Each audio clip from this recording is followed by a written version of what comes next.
ক্যারে এই মাল একে নে কে বাজেট একটা বিশাল ফ্যাক্ট। ছেলে আর মেয়েকে দিয়ে শেষ করতে পারলেই বাঁচেন। ক্যারেক্টার আর্টিস্টদেরকে মূল্যায়ন একটু কমই করা হয়। আসলে একটা গল্প তো শুধু নায়ক নায়িকাকে দিয়েই সব কিছু হয় না।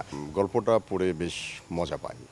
আর আসলে এই ধরনের কাজগুলো আমাদের এখন ইন্ডাস্ট্রিতে খুব কম হয় বললেই চলে আর কি। এখন দেখা যায় যে অনেক সময় ওই প্রেম ভালোবাসার গল্প ছেলে আর মেয়েকে দিয়ে শেষ করতে পারলেই বাঁচেন। অবশ্যই এগুলোর পিছনে অনেক কারণও আছে। মূল যে কারণ সেটা হচ্ছে যে বাজেট একটা বিশাল ফ্যাক্ট। হ্যাঁ, যেমন আজকের গল্পর কাজগুলো দেখে নিশ্চয়ই আপনারা বুঝতে পারছেন যে অনেক অ্যারেঞ্জমেন্ট করতে হয়, তো এগুলো খরচের একটা বিষয় থাকে। এখানে আমি ছেলের বাবার চরিত্রে অভিনয় করছি। আজকের গল্পের নামটা হচ্ছে বর কনে পলাতক। এটা রচনা এবং পরিচালনায় আছেন অপি আশরাফ। মাঝে একটু এলোমেলো হয়ে গেছিল বিভিন্ন কারণে। এখন আবার বেশ আস্তে আস্তে সবাই গুছিয়ে উঠছেন এবং কাজ শুরু হয়ে গেছে। কাজ শুরু হয়ে গেছে বলতে কাজ তো অনেক আগে থেকেই শুরু হয়েছে। মাঝে কিছুটা বিভিন্ন ঘটনার পরিপ্রেক্ষিতে একটু ভাটা পড়েছিল, সেটা অলরেডি আস্তে আস্তে কাটিয়ে উঠছেন এবং পুরো উদ্যমে আবার কাজ শুরু হয়ে গেছে, অলরেডি চলছে। বাংলাদেশের প্রেক্ষাপট অনুযায়ী ক্যারেক্টার আর্টিস্ট যারা আছেন তাদেরকে মূল্যায়ন করা হয় না। দ্বিমত পোষণ করার মতো এখানে আর কোনো ওয়ে নাই। সত্যি কথা বলতে যে ক্যারেক্টার আর্টিস্টদেরকে মূল্যায়ন একটু কমই করা হয়, মানে নায়ক নায়িকাকে নিয়েই বেশি ভাবা হয় আর কি। মানে তারাই সব কিছু একটা গল্পের জন্যে, কিন্তু আসলে একটা গল্প তো শুধু নায়ক নায়িকাকে দিয়েই সব কিছু হয় না, আরও অনেক কে দরকার হয়। একটা পরিবার দেখাতে গেলে সেখানে মা বাবা ভাই বোন, আরও কিছু চাচা চাচি ফুপা ফুপু অনেক কিছুই চলে আসে। হ্যাঁ, তো সেই জায়গা থেকে ওই যে আমাদের দেশে বললাম না যে বাজেট আসলে একটা ফ্যাক্ট, সেই জায়গা থেকে বিভিন্ন চিন্তাভাবনা করে অনেক আর্টিস্টকে মন চাইলেও অনেক সময় নিতে পারে না।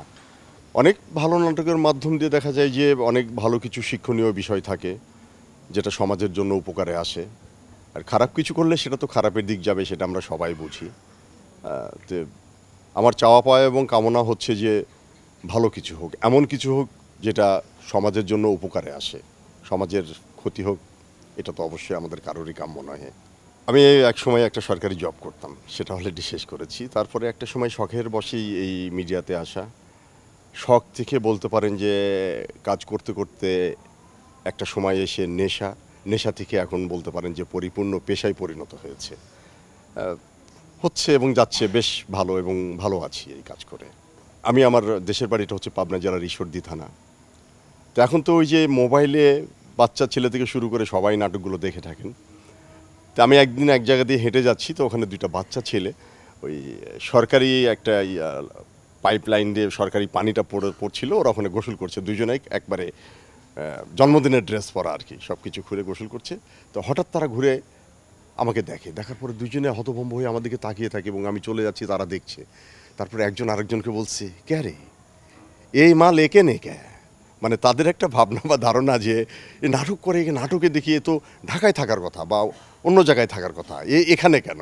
হয়তো তারা জানে না যে আমার বাড়িটাই ওখানে। দর্শকদের উদ্দেশ্যে বলা বলতে, আমরা এখন যে নাটকগুলো করছি তারা দেখছে এবং পর্যায়ক্রমে আমরা এটা কিভাবে মাপি যে একটা নাটক করার পরে দেখা যায় যে এটা প্রচুর ভিউ হচ্ছে, সেই জায়গা থেকে আমরা ধরে নিই যে নাটকটা অনেক মানুষ দেখছে। এই দেখার ব্যাপারটা কিন্তু আস্তে আস্তে বেশ মানে উচ্চ পর্যায়ে চলে যাচ্ছে। তার মানে ভালো, এখন নাটকটা বেশ ভালোর দিকে যাচ্ছে এবং সাধারণ অডিয়েন্স এটাকে খুব ভালোভাবে গ্রহণ করছেন এবং তারা দেখছেন। সবাইকে বলবো যে আমাদের জন্য দোয়া করতে, আমরাও তাদের জন্য দোয়া করি, আমাদের জন্য দোয়া করুক যে আমরা যেন আরও ভালো ভালো কাজ বানাতে পারি, ভালো ভালো নাটকে কাজ করতে পারি এবং ভালো কিছু সাধারণ মানুষকে উপহার দিতে পারি।